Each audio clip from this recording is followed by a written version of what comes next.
गीता में अर्जुन को स्वयं भगवान कह रहे हैं कि उस परमेश्वर की शरण में जा, उसके लिए उन संतों के पास जा जो तत्वदर्शी हो। इसी प्रकार हजरत मोहम्मद को उनका अल्लाह कह रहा है कि कोई और पूर्ण परमात्मा है, उसको पाने के लिए उन तत्वदर्शी संत की तलाश कर। वो प्रभु कौन है, ये जानने के लिए कृपया अवश्य सुनिए जगत गुरु तत्वदर्शी संत रामपाल जी महाराज के अमृत वचन। परमेश्वर वही तत्व ज्ञान सुनाया करते थे जो आज दास आपको परमेश्वर का दिया हुआ वो ज्ञान सुनाता है।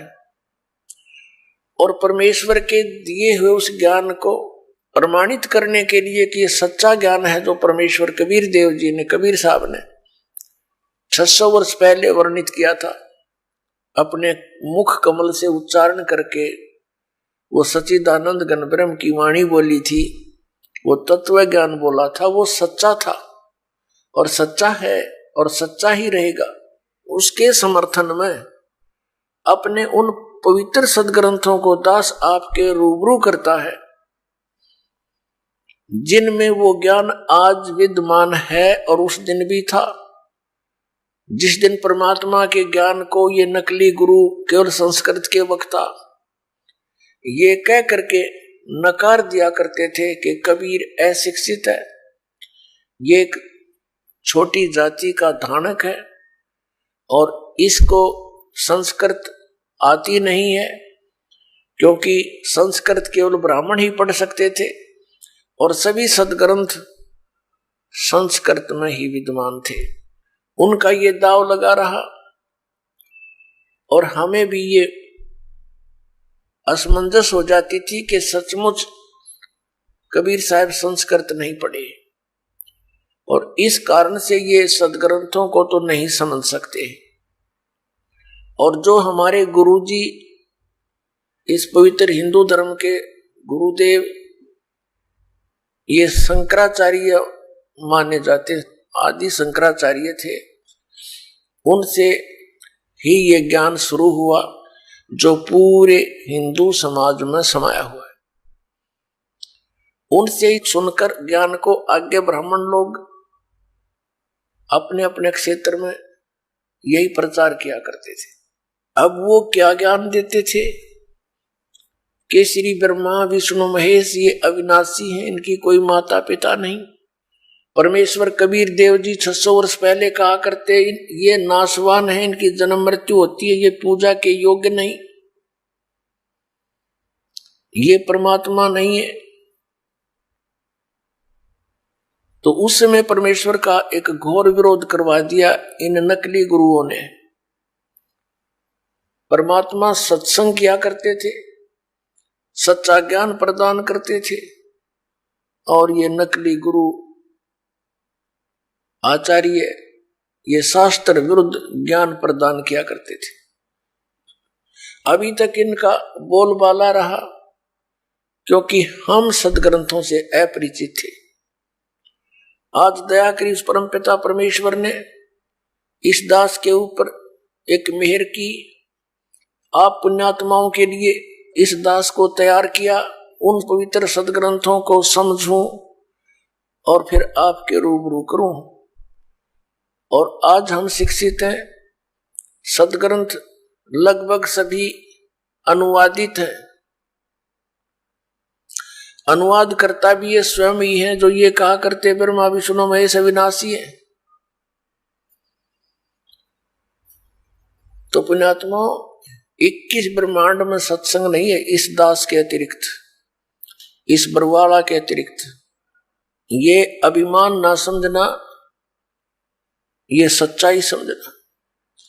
अभिमान तो उस व्यक्ति को होता है जिसने अपनी कोई खोज की हो, अभिमान तो उसको भी नहीं चाहिए, लेकिन ये स्वभाव है, हो जाता है। लेकिन जो ज्ञान दास आपके समक्ष कर रहा है वो तो पहले परमात्मा ने हमें दे रखा था, बख्शीश कर रखा था। दास तो उसको समझा रहा है कि भगवान ने ऐसा 600 वर्ष पहले कहा था और आज हमारे सदग्रंथों में भी प्रमाणित पाया, उस समय उनमें भी लिखा था। तो पवित्र हिंदू धर्म का जो प्रचार कहां से प्रारंभ हुआ? आदरणीय आदि शंकराचार्य जी से हुआ। ये आदि शंकराचार्य कौन थे? उन्हीं की जीवनी में लिखा है कि ये भगवान शंकर ही स्वयं अवतार धारक आए थे और माता के गर्भ से जन्म लिया। 8 वर्ष की आयु में ये दीक्षित हो गए थे, संस्कृत बचपन से ही पढ़ने लग गए थे और 32 वर्ष की उम्र में इनकी मृत्यु हो गई थी रोग के कारण। इतना तो पुण्यात्माओं मानना पड़ेगा, इनका योगदान है इन महापुरुषों का कि शंकराचार्य जी का जन्म उसमें होना एक वरदान सिद्ध हो गया हमारे लिए, क्योंकि उस समय बौद्ध धर्म का बहुत प्रचार हो रहा था और शंकराचार्य जी ने बौद्ध धर्म का उसका विरोध किया था ज्ञान से, झगड़े से नहीं, ज्ञान से विरोध किया था और उसका परिणाम ये निकला कि आज तक भक्ति जीवित रही। यदि बौद्ध धर्म फैल जाता भारतवर्ष में तो पूरा भारतवर्ष नास्तिक हो जाता।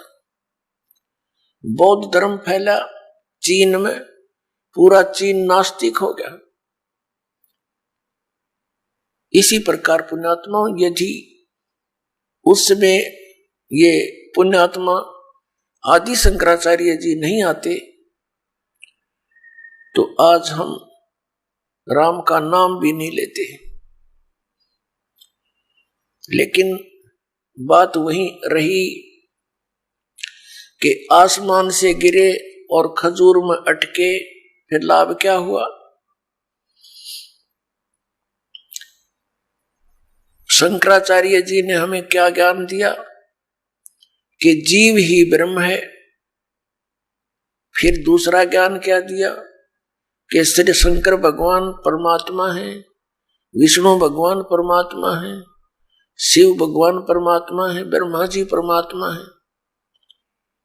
ये अविनाशी हैं, इनकी जन्म मृत्यु नहीं होती।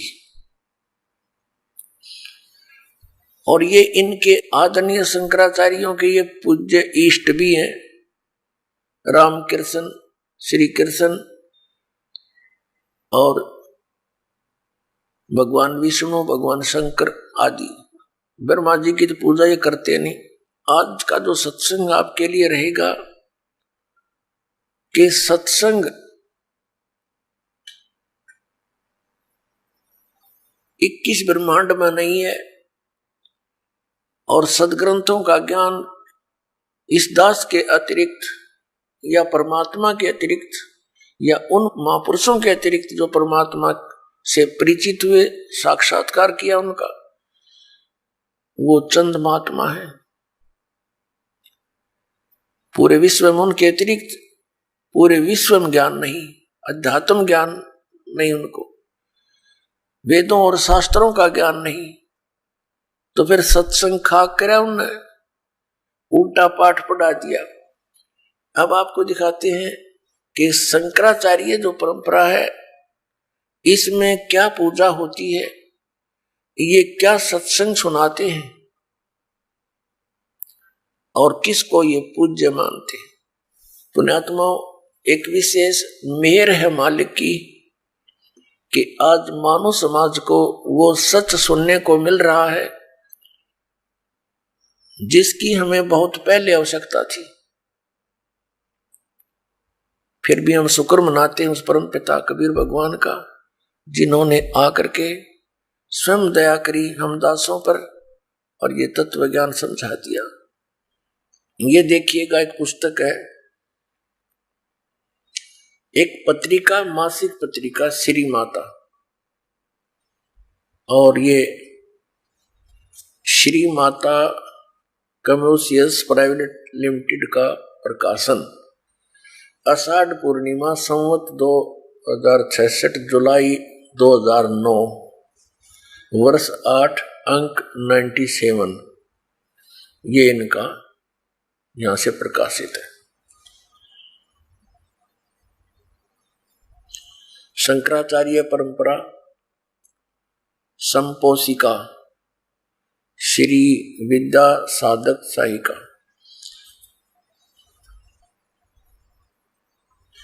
इसमें शंकराचार्य परंपरा यहां से शुरू होती है। नारायणम पदम भुवम वशिष्ठम शक्तिम च तत्पुत्र पराशरम च व्यासम सुकम गौड़ पदम महांतम गोविंद योगेंद्रम अस्य शिष्यम। अब ये क्या बताया है कि ये इनके पूज्य देव हैं। कौन? नारायण से शुरू होते हैं, नारायण। अच्छा, फिर इसके बाद वशिष्ठ जी, ब्रह्म ऋषि वशिष्ठ। वशिष्ठ जी के पुत्र हुए हैं श्री शक्ति देव, ये श्री शक्ति देव। और शक्ति जी के पुत्र हुए हैं श्री पराशर, इसको पराशर भी बोलते हैं, श्री पराशर जी। और पराशर के पुत्र हुए हैं श्री व्यास जी, भगवान वेद व्यास जी। और वेद व्यास जी के पुत्र हुए हैं सुखदेव जी। उसके बाद फिर ये श्री गौड़ पदाचार्य, श्री गोविंद भगवत पादाचार्य। और फिर ये इनके बाद हुए हैं श्री मद आद्य शंकराचार्य, आद्य शंकराचार्य।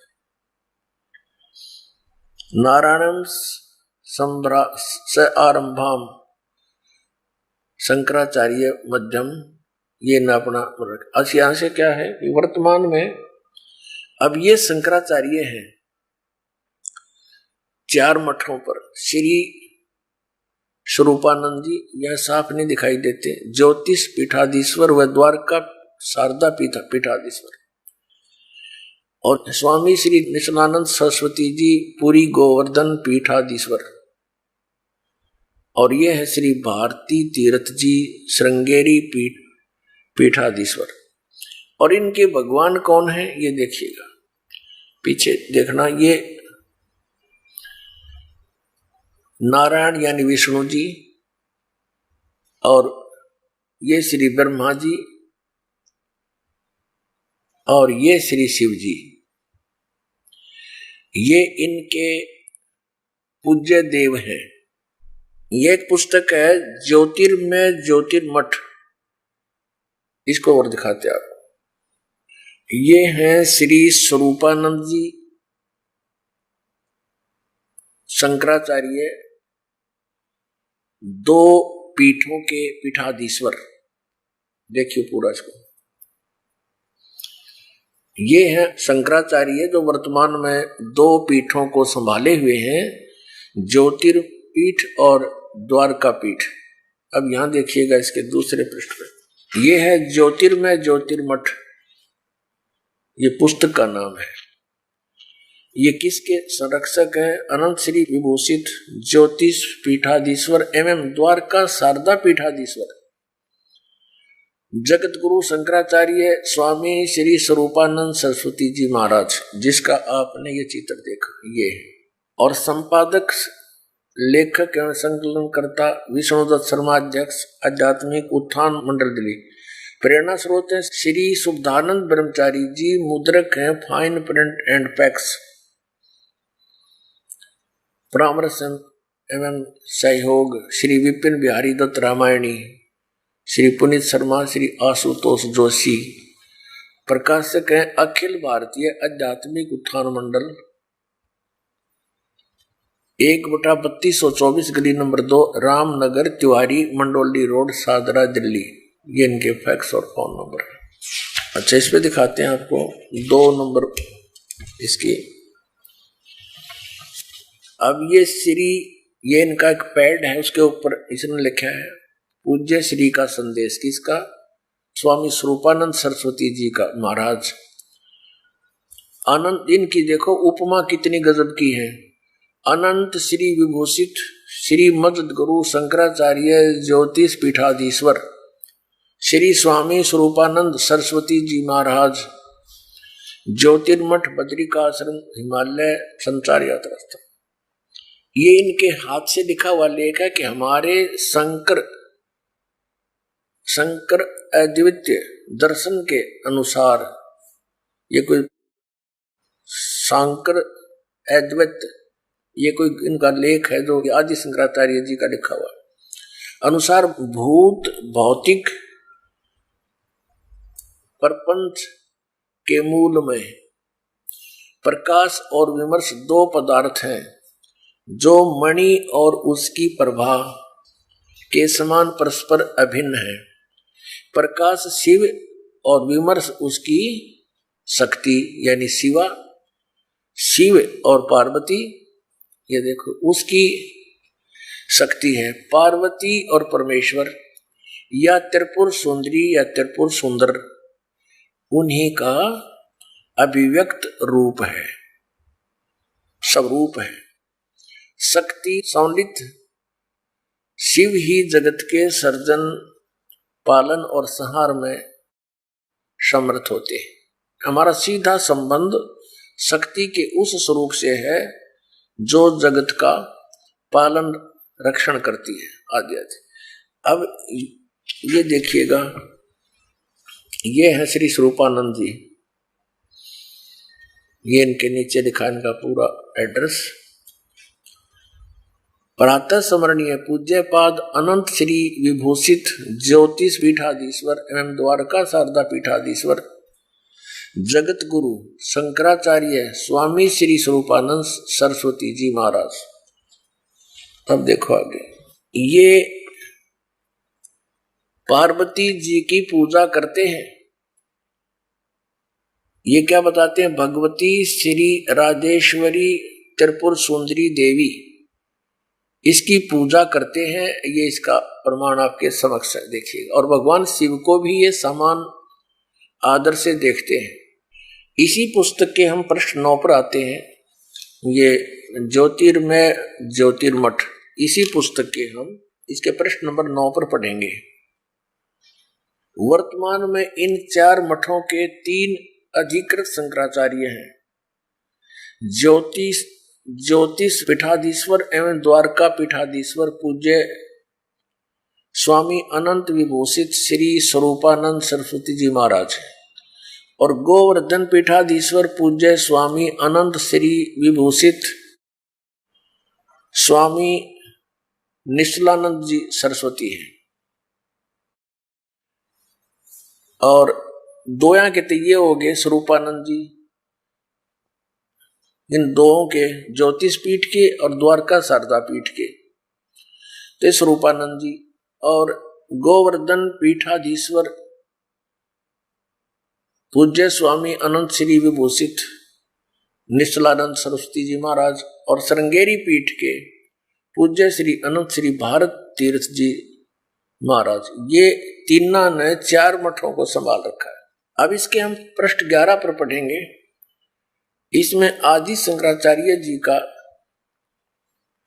कुछ संक्षिप्त जीवन परिचय है। आदि गुरु शंकराचार्य संक्षिप्त जीवन परिचय। विश्व वंदनीय प्रातः साधना, अलौकिक मेधा, अद्भुत प्रतिभा, क्रांतिकारी, रचनात्मक, समन्वयात्मक प्रज्ञा, असाधारण तर्क कौशल आदि आदि। अब हम यहां से देखते हैं कि लगभग 2500 वर्ष पूर्व शंकराचार्य का जन्म चरमराती आस्था के युग में केरल प्रांत में पूर्णा नदी के निकट तट पर कालाड़ी ग्राम में धर्मनिष्ठ नंबूद्री शैव ब्राह्मण श्री शिव गुरु व धर्मपरायण सुभद्रा के घर हुआ। श्री शिव गुरु तैत्रीय शाखा के यजुर्वेदी थे।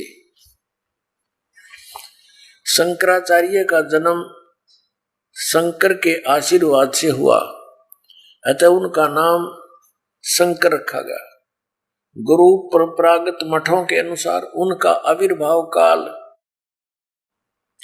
उनका जन्म समय ईसा पूर्व 2508 या 476 वर्ष माना जाता है। 1 वर्ष की आयु में मातृभाषा में भावों का प्रकट, 2 वर्ष की आयु में पुराण कथाओं को कंठस्थ करना उनकी विलक्षण प्रज्ञा का परिचायक था। 3 वर्ष की अवस्था में उनका चूड़ाकर्म संस्कार हुआ। उसके बाद इनके पिता स्वर्गवासी हो गए 3 वर्ष की आयु। 5 वर्ष की आयु में गुरु गृह पढ़ने गए, जहां 8 वर्ष की आयु में ही वेद वेदांगों का पूर्ण अध्ययन कर लिया। अब हम इसको और ज्यादा ना पढ़ें, अब हम आएंगे।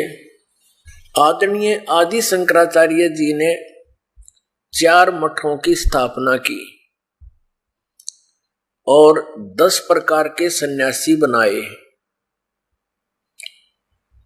जो उनके द्वारा यानी आदि शंकराचार्य जी के द्वारा दिए गए ज्ञान को आगे प्रचार किया करते थे, और जिससे बौद्ध धर्म का वहां स्टॉप लग गया और इस ज्ञान का पुण्यात्माओं में प्रचार होना प्रारंभ हो गया। और ऐसे जोर शोर से प्रचार हुआ कि पूरे हिंदू समाज में ये ज्ञान आज तक ग्रहण है। अब आपको दिखाते हैं। आदि शंकराचार्य जी ने बहुत सारे ग्रंथ अपने अनुभव के बनाए। उनमें से एक है मठ आमनाय महाअनुशासनम। इसको दिखाते हैं आप। यह है मठ आमनाय महाअनुशासनम, आदि श्री शंकराचार्य विरचितम। आदि शंकराचार्य जी द्वारा इसकी रचना की। ये है आदि शंकराचार्य। ये 32 वर्ष की उम्र में इनका देहांत हो गया था। और ये है 4 मठ। एक ये ज्योतिर्मठ, ये लिखा ज्योति तो पूर्व हिमालय साइड में। और ये है शारदा द्वारका पीठ, शारदा द्वारका पीठ। और ये है श्रृंगेरी मठ। और ये है गोवर्धन मठ पुरी, जगन्नाथपुरी जिसको कहते हैं। और ये है ज्योतिर्मठ बद्री का आश्रम हिमालय। और ये स्थान दिखा रखा है कालटी, जहां पर शंकराचार्य जी का जन्म हुआ। वहां भी इनके नाम से कोई मंदिर बना हुआ है। इसके प्रकाशक कौन है देखिएगा। ये है श्री काशी, ये प्रथम पुस्तक, ये वहां लिखा गया है। आज श्री शंकराचार्य विरचितम मठ आमनाय महानुशासनम। संपादित तथा भाषांतर करता है डॉक्टर कामेश्वर नाथ मिश्र। आचार्य अध्यक्ष, संस्कृत विभाग अध्यक्ष, शब्द विद्या असंकाय, केंद्रीय उच्च तिब्बती शिक्षा संस्थान, सारनाथ, वाराणसी उत्तर प्रदेश, वाराणसी उत्तर प्रदेश। श्री काशी विद्वत परिषद न्यास, केदार घाट, वाराणसी। प्रकाशक है ये वही आपको दिखा। और यहाँ है, ये कहाँ से प्रिंट हुई है? Shri Mata कमर्शियस private limited B, 7/125, बागहाड़ा, Kedar घाट, वाराणसी। ये इतना दूर से। अब इनके आपको दिखाते हैं कौन कौन से मठ हैं। अब इसमें देखिएगा प्रश्न नंबर 12 पे इसमें क्या कहा है, इसका ऊपर वर्णन चला आ रहा है। इसमें इन्होंने निर्णय दिया है कि मठों की संख्या, इस प्रकार ग्रंथ में मठों की कुल संख्या 7 बतलाई गई है, जिनमें 4 भारत के 4 दिगंतों में स्थापित किए गए थे और उनका कार्य क्षेत्र भी बतलाया गया है। वस्तुतः लौकिक व्यवहार के लिए यही 4 मठ द्वारका शारदा पीठ, गोवर्धन ज्योतिष पीठ एवं श्रृंगेरी सम्मत है। शेष 3 मठ वैज्ञानिक विग्रह श्लोक नंबर 39 परिभाषित है। इनकी विग्रह कल्पना केवल विज्ञानात्मक है, भावनात्मक है। अर्थात यदि किसी मुमुक्षु को किसी सद्गुरु आचार्य की शरण नहीं मिल पाई तो वे वह निर्देशानुसार अपनी गुरु तथा पीठ की भावना करके मोक्ष मार्गी हो जाते हैं। लौकिकी सत्ता न होने के कारण वे सुमेरु स्वात्मा एवं निष्कल आमनाओं के आचार्य, योगपट और ब्रह्मचारी के नामों की निरुक्तियां नहीं है। अब यहाँ पूर्वोक्त चारों मठों की स्थिति और क्षेत्र तो भूतल पर बतलाए गए हैं और भारत के चारों भागों में अवस्थित हैं। ऊर्ध्व दिशा तो ऊपर है, ऊर्ध्व ऊपर, आकाश में, स्वर्ग अथवा अन्य लोकों में यह मठ नहीं हो सकता। गंधर्व नगर अथवा आकाश महल की भांति यदि हो भी सकता है तो केवल भावना लोक में, भूलोक में नहीं। इसी प्रकार चारों मठों के ऋग्वेद, यजुर्वेद आदि 4 वेद बतलाए, अथर्ववेद और सामवेद गए हैं। ऊर्ध्व आमनाय सुमेरु पीठ के लिए निर्धारित वेद सूक्ष्म वेद श्लोक नंबर 42 है और चारों वेदों के अतिरिक्त इस नाम का कोई वेद सनातनी जगत में नहीं है। अब इसका कहने का भाव ये है कि जैसे 4 वेद हैं और एक पुस्तक है, ये मठामनय महानुशासनम, इसके श्लोक नंबर 42 में एक सूक्ष्म वेद का भी जिक्र है, पर लेखक अनुवाद करता कह रहा है कि ये तो कहीं और ही हो सकता है, हमारे सनातनी जगत में केवल 4 ही वेद हैं। अब हम आगे आते हैं।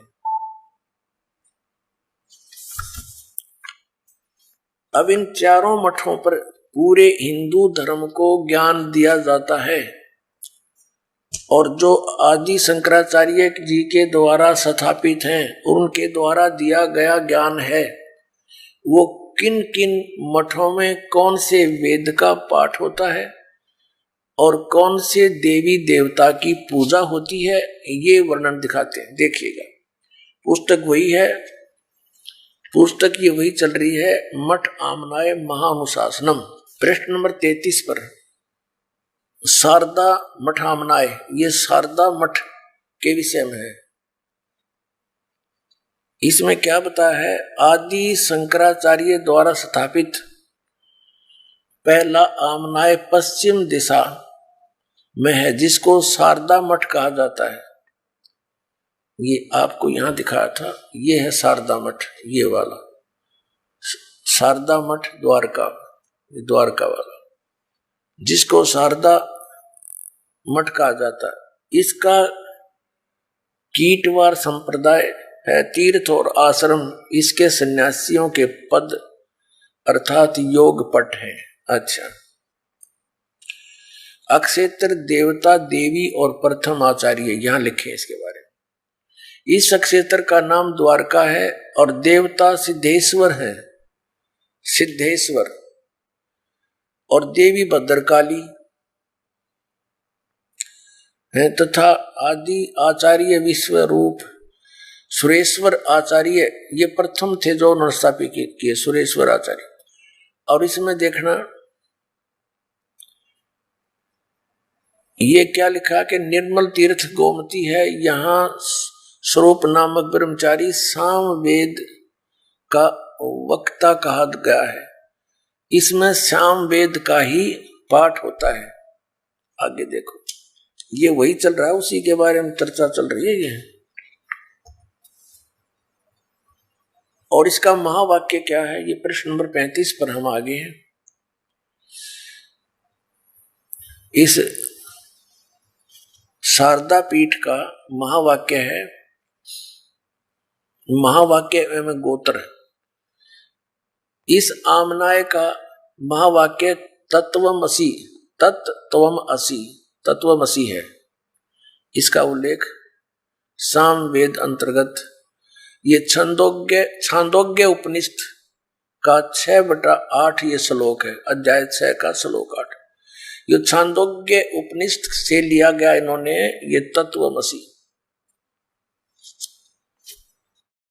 और यहां इसका निर्णय दिया है कि जो तत्वमसि इन 3 पदात्मक महावाक्य रूपी त्रिवेणी संगम में तीर्थ की भावना से स्नान करता है, अर्थात तत्वम पदों का शोधन करके महावाक्य के लक्ष्य अर्थ के चिंतन में तल्लीन रहता है, उसे तीर्थ नाम से कहा जाता है। ठीक,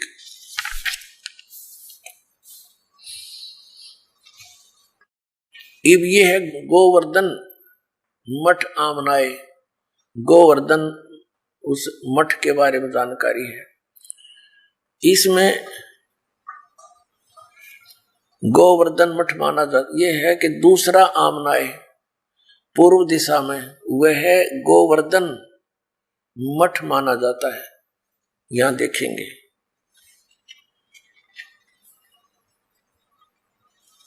ये है गोवर्धन मठ यानी पुरी, गोवर्धन मठ जगन्नाथपुरी में। दूसरा आमनाय पूर्व दिशा का है, वह है गोवर्धन मठ माना जाता है। संप्रदाय भोगवार है और वन और आरण्य इसके सन्यासियों के पद योगपट है। अब इसमें क्या है, इसका भगवान कौन है? इसका क्षेत्र पुरुषोत्तम है और भगवान जगन्नाथ इसके देवता हैं और देवी विमला है, आचार्यों के ये नाम है। और इसका जो महावाक्य क्या है, यहां पर महावाक्य प्रज्ञानम ब्रह्म, और ये ऐत्रेय उपनिषद का है 5/3। यहां से लिया है इन्होंने ये मंत्र जाप करने का। और यहां पर हम देख रहे हैं 38 पृष्ठ पे है। इस मठ के ब्रह्मचारी के लिए ऋग्वेद का ही पठन स्वाध्याय बतलाया गया है और गोत्र का नाम काश्यप है। इसमें गोवर्धन पीठ में ये ऋग्वेद पढ़ते हैं और नहीं।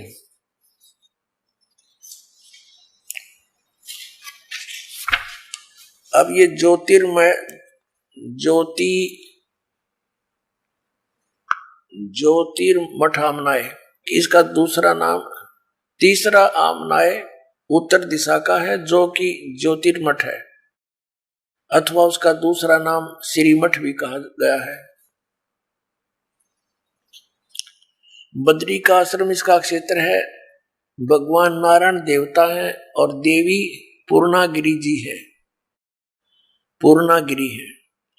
और तोटकाचार्य इसके प्रथम आचार्य कहे गए। और यहां इनका महावाक्य क्या है, अयम आत्मा ब्रह्म, ये मांडुक्य उपनिषद का दूसरे अध्याय से लिया गया है, दूसरा श्लोक है। यह आत्मा ब्रह्म है, क्लियर कर दिया। अब देखते जाना इनके कारनामे करामात। आनंद नामक ब्रह्मचारी अथर्ववेद का उपदेशक होता है। अब चौथा देखो, ये है पृष्ठ नंबर 44 पर, और श्रृंगेरी मठ आमनाय ये चौथा है। चौथा दक्षिण दिशा में अवस्थित आमनाय है। मठ का नाम श्रृंगेरी है, संप्रदाय भूरीवार है और गोत्र भूर्भुव है। इसमें सरस्वती आदि सन्यासी रहते। रामेश्वर नामक का क्षेत्र है। भगवान आदि वाराह है, आदि वाराह इसका देवता है। और इस मठ की देवी कामाक्षी है। और इनका महावाक्य क्या है, यजुर्वेद यहां पढ़ा जाता है। ब्रह्मचारी चैतन्य नाम का होता है और जो यजुर्वेद का स्वाध्यायी होता है, इसका ही महावाक्य अहम ब्रह्मास्मि वरहद उपनिषद का 3/4/10 कहा गया। या इस वरहद उपनिषद से लिया गया यू अहम ब्रह्मास्मि, और नाम वेदों का ले रही है। अब इन शंकराचार्यों द्वारा कैसा ज्ञान दिया जाता है, थोड़ी सी एक झलक दिखाते। ये पुस्तक है हिमालय तीर्थ,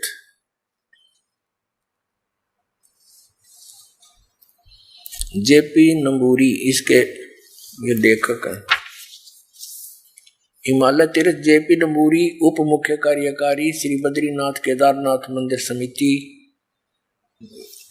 कोलकाता से प्रकाशित है। पहला प्रकाशन, प्रकाशक है रंजू चक्रवर्ती, 76A/1, बामा चरण राय रोड, कलकत्ता। मुद्रक प्रिंट सर्विसेज, कलकत्ता। ये ऐसे। अब आपको दिखाते हैं इसके, ये देखिएगा, ये पृष्ठ नंबर 42 पर हिमालय तीर्थ शंकराचार्य, ये शिव रहस्य नामक कोई पुस्तक है।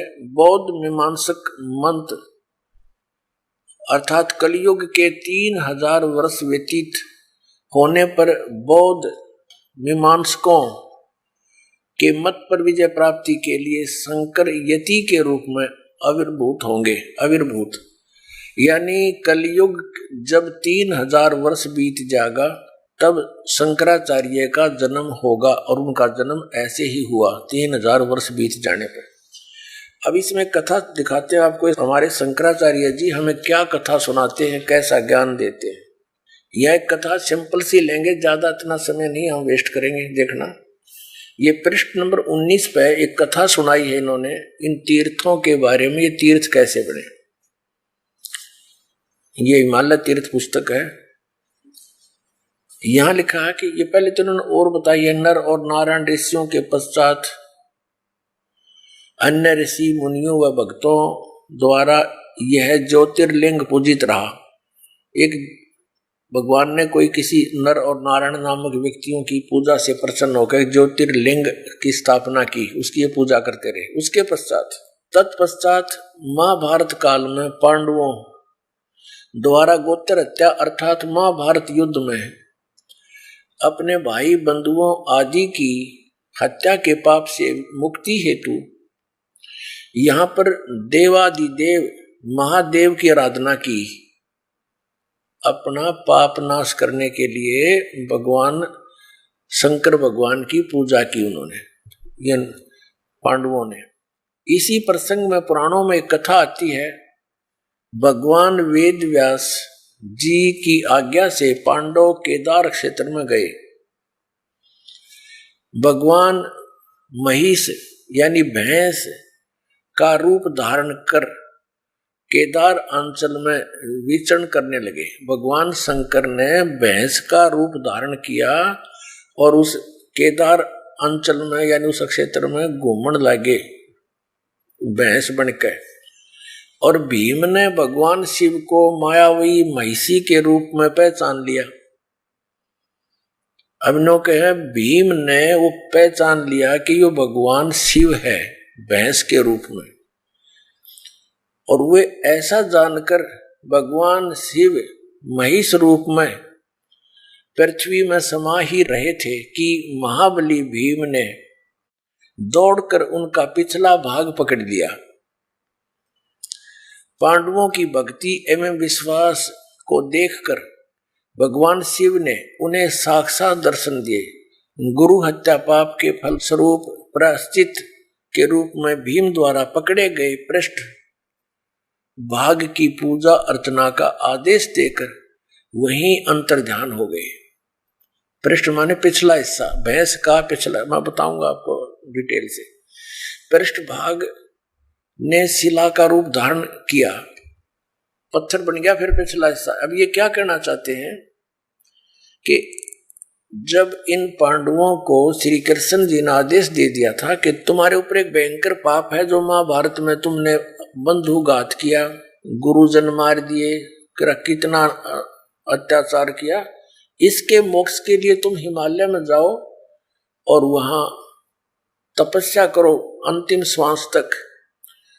तो क्या कहना चाह रहे हैं ये लेखक कि पांडव वहां पर अपना वो भक्ति कर रहे थे, तपस्या कर रहे थे, साधना कर रहे थे। भगवान शिव आगे वहां पर भैंस रूप धारण करके अन्यों के भीम ने पहचान लिए और भीम दौड़ा तो भगवान शंकर समझ गए उसको, इस कारण से वो पृथ्वी में समान लग गए और फिर केवल पृष्ठभाग यानी पिछला हिस्सा शेष रह रहा था पृथ्वी में। जानते महाबली भीम ने पकड़ कर डांट लिया कसूती तरह, और वो फिर इतना बार रह गया, फिर वो पत्थर का बन गया। और कहते भगवान शिव वहां प्रकट हो गए।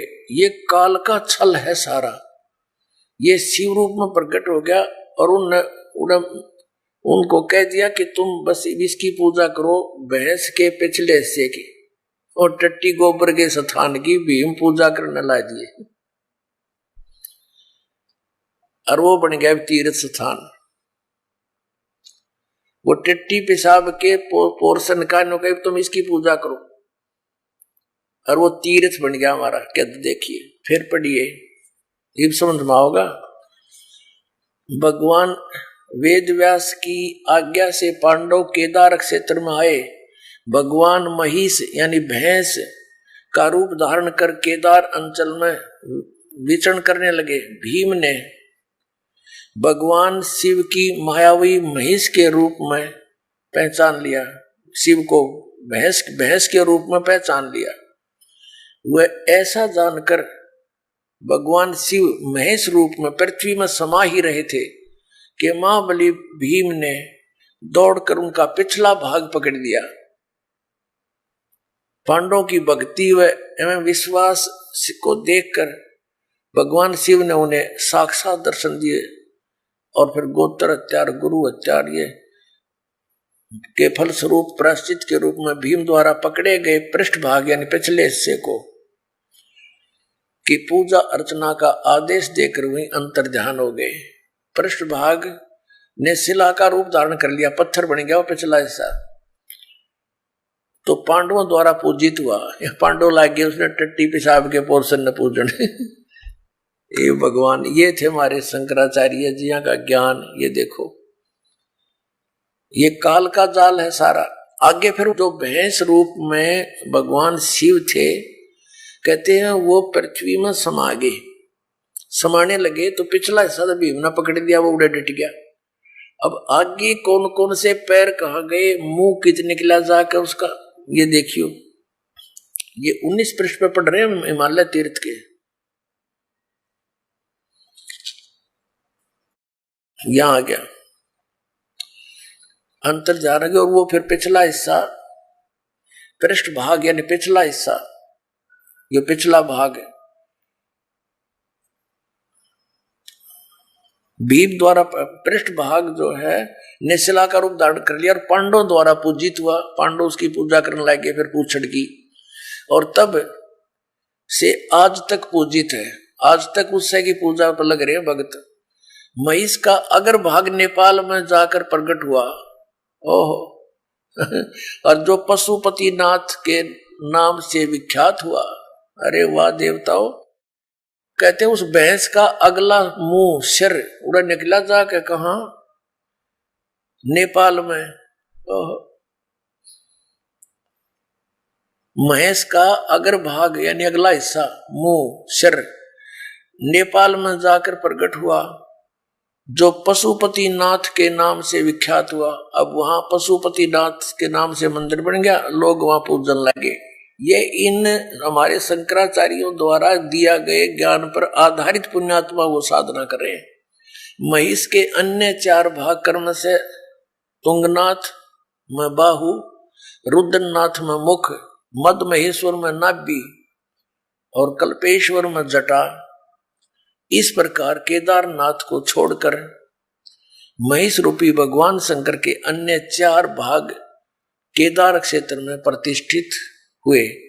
केदारनाथ सहित ये स्थान पंच केदार नाम से विख्यात है। अब देखो नेपाल में पहुंच गया अगर भाग, महिष का अगर भाग नेपाल में अगला हिस्सा, और बाकी ये सारे भारत में रह गए।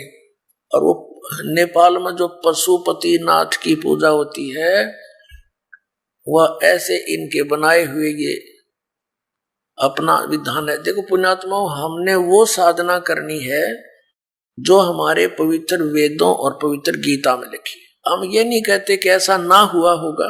भक्ति मार्ग में कोई भी चीज असंभव नहीं होती, क्योंकि ये काल भगवान 1000 कला का भगवान है, सहस्र कला का और सहस्र भुजा का। तो ये भी बहुत प्रबल है, बहुत शक्ति युक्त है, सिद्धियां है इसके अंदर। ये कुछ भी कर सकता है इस प्रकार के भ्रमित करने के लिए। तो हम ये नहीं कहते कि ऐसा नहीं हुआ होगा, ये फिर ये तो यादगार रहेगी। हमने पूजा वही करनी है जो हमारे सदग्रंथ बताते हैं। अब आगे दिखाते हैं महापुरुषों के और क्या विचार हैं। अब देखिएगा, एक पुस्तक है धर्मरथ।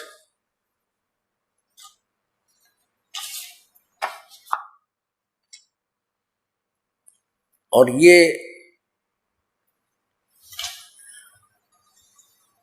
स्वामी स्वरूपानंद सरस्वती जी शंकराचार्य जी बैठे हैं, 2 अनंत श्री विभूषित ज्योतिष पीठ पीठाधीश्वर एवं द्वारका पीठाधीश्वर जगत गुरु शंकराचार्य स्वामी स्वरूपानंद सरस्वती जी महाराज।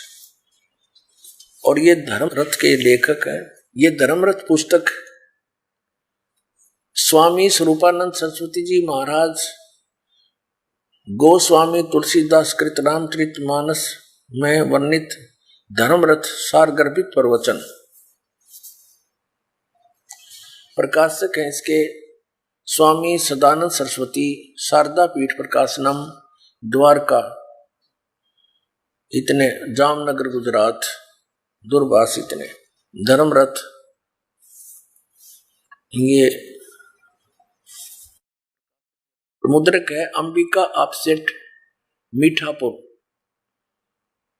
36 1345 ये कोई इनका नंबर है। प्राप्ति स्थान यहाँ पर। इसकी प्रस्तावना में लिखा है कि धर्मरथ नामक प्रकृत ग्रंथ पीठाधीश्वर अनंत श्री विभूषित श्री मजत गुरु शंकराचार्य स्वामी स्वरूपानंद सरस्वती जी महाराज के मुखारविंद से निश्रित वाक सुधा का सार संग्रह, यानी श्री स्वरूपानंद जी महाराज के द्वारा किए गए वर प्रवचन हैं।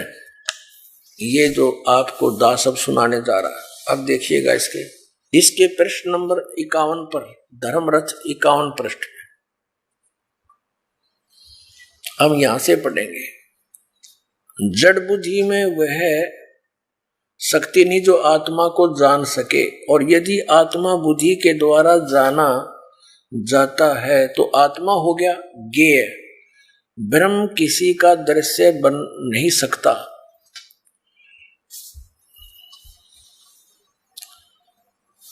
दृश्य नहीं बन सकता, तो फिर बुद्धि ब्रह्म को कैसे जान सकती है? यह प्रश्न बना रहता है, जिसका समाधान हमने संक्षेप में सूत्र रूप में कल सुनाया था, पीछे सुना दिया, कि सामान्य बुद्धि उस परमात्मा को जानने में निश्चित रूप से असमर्थ है, परंतु वेदांत शास्त्रार्थ अभ्यास संस्कार जन्य संस्कृत जो बुद्धि है, उस बुद्धि से ब्रह्म का साक्षात्कार होता है।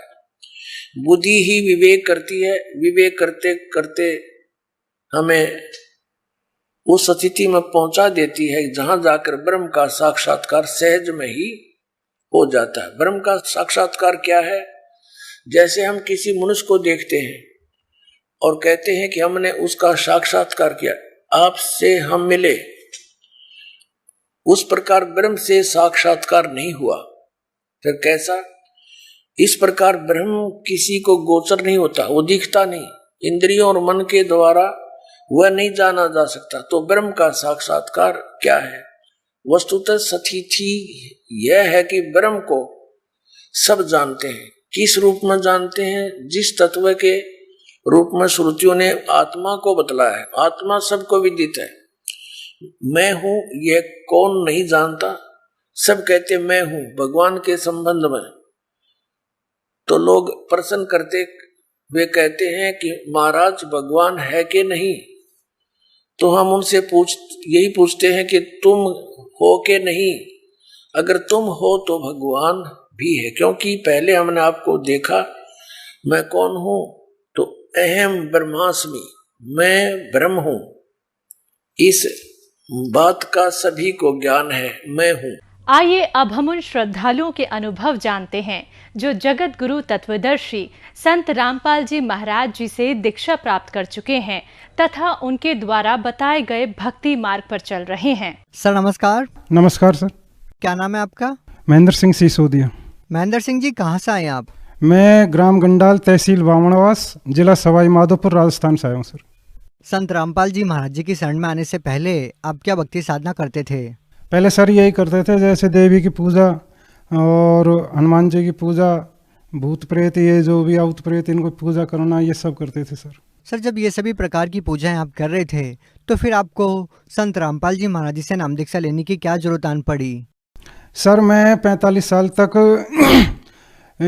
रोजगार के लिए घूमता रहा और 3.5 साल तक मैंने कैला देवी की अखंड ज्योत चलाई, घर पे चामुंडा की चलाई थी, और उनसे मेरा कोई फ़ायदा नहीं मिला था। घर में इतना भगतमती कर मेरे इतना झगड़ा रहता था, परिवार में झगड़ा रहता था, ज़मीन के ऊपर झगड़ा हो गया था भाइयों में आपस में। तो तांत्रिकों का ऐसा खिलम आया कि ज़मीन के ऊपर मारने वाले हो गए थे सर। फिर उसके चलते चलते घर में बहुत विवाद हुआ, देवी देवताओं को खूब पूज लिया, देवी को खूब पूज लिया। फिर उसके बाद में गुरुजी का सत्संग आ रहा था सर। कौन से गुरुजी का?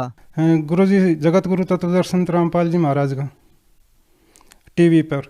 फिर वो सत्संग में देख रहा था सर। फिर उससे पहले सत्संग क्या, ये तो बाद की बात है सर। पहले मैं वहाँ से गांव छोड़ के, ऑयल मिल भी है मेरे सर, वो भी नहीं चल पाई। फिर मैं जयपुर चले गया था, चौकी ढाणी में सुपरवाइज़र था सर वहाँ। तो वहाँ भी 80-90 लाख रुपए 2 दिन के हो जाते हैं सर, इसके शनिवार और रविवार के। तो वो भी तिजोरी टूट गई थी, थोड़ी सी बची थी, वो पेपर घर पे रखे, मैं वो भी बता दूंगा आपको। और तो वहाँ पे भी मैं काम छोड़ के फिर आ गया था सर। फिर उसी पीरियड में मेरा ये रोग हो गया था, कैंसर सर। मुंह सड़ गया था पूरा, यहाँ पे इतने घाव हो गए थे, ब्लड मवाद अंदर जाती थी, और 72 किलो वजन था, उसमें से 45 किलो के लगभग मेरा वजन रह गया था। बड़ी बड़ी मूछें बढ़ा रखी थी सुपरवाइजर से, मतलब ऐसा बेस बना रखा था कि बहुत विकराल। तो वहाँ वो चोरी होने के बाद में थोड़ी सी तिजोरी बची, वो भी परमात्मा की दया से बची नहीं। उसके बाद तो मैं जेल में सड़ता रहता भगत जी सर। तो वहाँ से मैं छोड़ के आ गया था जब ये लाइलाज हो गया और मेरे ये बीमारी नहीं मिट पाई, फिर घर आ गया था सर मैं। सर आपके जीवन में जो इतनी सारी समस्याएं थी वो कैसे ठीक हुई? ये सर रामपाल जी महाराज भगवान इनकी शरण में जाने से मेरी ठीक हुई सर। ऐसी क्या परेशानियां थी आपको जो संत रामपाल जी महाराज जी से नाम दीक्षा लेने के बाद आपकी ठीक हो गई? सर मेरी परेशानी, एक तो रोज़गार नहीं चल रहा था सर। ऑयल मिल थी, वो बहुत नुकसान दे रही थी, कभी मिल में नुकसान, कभी इंजन में, कभी, और घर में इतना झगड़ा लड़ाई ये हो रही थी सर।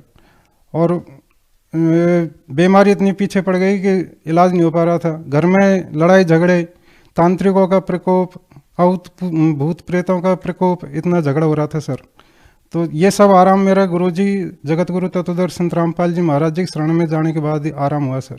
और सर मैं वहाँ से चौकी ढाणी से जब वापिस आया तो मेरे अंदर एक डॉक्टरों ने मना कर दिया था, यहाँ पे कैंसर हो गया था सर। ये छेद थोड़ा सा ही घटा था, होने वाला था, और घाव हो गए थे बहुत बड़े बड़े अंदर, और ब्लड मवाद अंदर जा रहे थे, और 5-5 किलोमीटर में दूर चले जाता था, रात भर बैठा बैठा निकालता था, पागल जैसी स्थिति हो गई थी सर। 45 साल तक तो मेरा कोई रोज़गार धंधा चल ही नहीं पाया। सारे बच्चे जवान हो गए थे सर, और उनकी शादी ब्याह के लिए और पढ़ाई के लिए एक बेटा है सर, परमात्मा का, पढ़ाई के लिए पैसे मेरे पास नहीं थे सर, और वो पैसे उनको दे नहीं पाया, तो वो पढ़ाई जैसे तैसे अभी भी कर रहे हैं सर।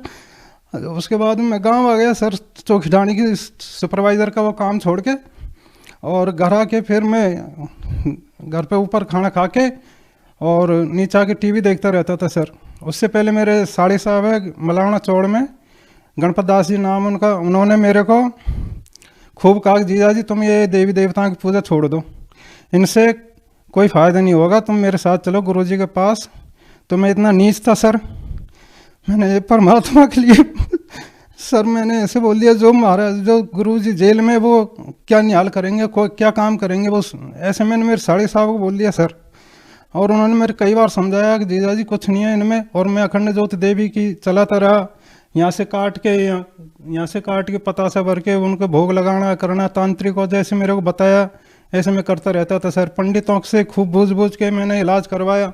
चैनपुर बढ़िया भी हमारा पास में गांव है, उससे जहाँ भी बालाजी बताया तौलिया सर, वहाँ भी मैं गया था सर। नौसारी में मैं सर्विस नौकरी करता था सर डायमंड ऑफिस में, तो वहाँ भी मेरे नुकसान होने लग गया, हीरे ऑटोमेटिक गायब होने लग गए थे सर। फिर एक ऊपर सेठ रहता था, उसने मेरे से कहा कि तू उदास कैसे है सेठ। फिर मैंने कहा यार बाप ये हीरे जा रहे हैं बाप, उड़ के पता नहीं कहाँ कम पड़ते जा रहे हैं। मैं इन सब चीज़ों से परेशान हो गया, इन सब चीज़ों से धक्का खा लिया था सर। फिर उसके बाद में जगत गुरु तत्वदर्शी संत रामपाल जी भगवान की शरण में गया। उसके बाद मेरे सब रोग ठीक हो गए और घर में सुख शांति हो गई और आज मेरा रोजगार बढ़िया चल रहा है सर। सर ये मेरे जो रोग हुआ था कैंसर का, ये इस जगह हुआ था, ये 2 दांत है सर, इसके एक दांत तो पड़ गया था, उसके नीचे मवाद का वो था, यहाँ पे छेद होने वाला था, तो ये इतना घाव इधर था, सड़ रहा था पूरा और ब्लड और मवाद अंदर जाती थी, तो उनकी जलन इतनी तेज लगती थी पेट में, तो मैं बैठे बैठे रात निकालता था सर। और डॉक्टर ने भी हाथ खड़े कर दिए थे कि तुम अब सेवा तुम्हारी घर जाओ या 6 लाख रुपए ऐसे इलाज के लगेंगे, वो तुम कर नहीं पाओगे, अब सेवा जितने भी दिन तुम जियो। और वो मेरे को पता चल गया था सर 100% में 15-20 दिन की मेरी ज़िंदगी रह गई थी उम्र इतनी। वो मेरी सारे बीमारी परमात्मा ने ठीक की, रामपाल जी भगवान ने, और आज सब तरह से सुख शांति है सर। और सर ऐसे तो बहुत लाभ है सर जो गिना ही नहीं पाऊंगा आपको सर, हर रोज़ लाभ होता है सर। कई बार ऐसे एक्सीडेंट बचते हैं सर जो कि कोई देखने वाले ये कहते हैं कैसे बच गया तू सर। सर एक बात बताइए, पहले जो इतनी सारी साधनाएं आप कर रहे थे, उन साधनाओं को करने से आपको कोई लाभ नहीं मिल रहा था, और संत रामपाल जी महाराज जी से नाम दीक्षा लेने के बाद आपको इतने सारे लाभ मिले, सर कैसे, क्या कारण है? सर मैं ये सर सत्संग देख रहा था परमात्मा का, जगत गुरु तत्वदर्शी संत रामपाल जी महाराज का टीवी पर, तो वो क्या कर रहे थे सर, वो गीता जी को खोल के बता रहे थे कि उसमें देवी देवताओं की पूजा करने से कोई लाभ नहीं है, ब्रह्मा विष्णु महेश की पूजा करने से कोई लाभ नहीं है, उपवास करने से कोई लाभ नहीं। मैं 9 दिन दुर्गा का उपवास करता था सर, सप्तशती का पाठ करता था सर। सर जी पहले हम क्या है कि मनमानी हमारी मन इच्छा से जो भक्ति पूजा कर रहे थे देवी देवताओं की, इससे लाभ नहीं मिल रहा था सर। और जब से परमात्मा ने हमको सत्य भक्ति बताई है वेदों के अनुसार, उससे लाभ मिल रहा है सर हमको। सर आप भगत समाज को क्या संदेश देना चाहते हैं? सर भगत समाज से मैं तो हाथ जोड़ के यही प्रार्थना करना चाहता हूँ कि सभी परमात्मा जगत गुरु तत्वदर्शी संत रामपाल जी महाराज जी की शरण में आएँ, उनका ज्ञान को समझें और वेदों में खूब मिलान करें, देखें, पढ़ें और उनकी शरण में आके अपने जीवन का लाभ उठाएं और कल्याण करवाएं सर। सर अगर कोई व्यक्ति संत रामपाल जी महाराज से नाम दीक्षा लेना चाहता है, वो उनसे नाम दीक्षा कैसे प्राप्त कर सकता है?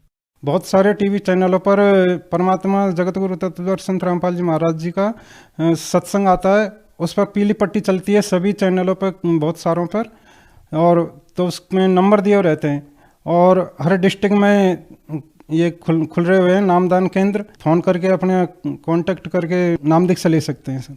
जी बहुत बहुत धन्यवाद। सत साहिब सर।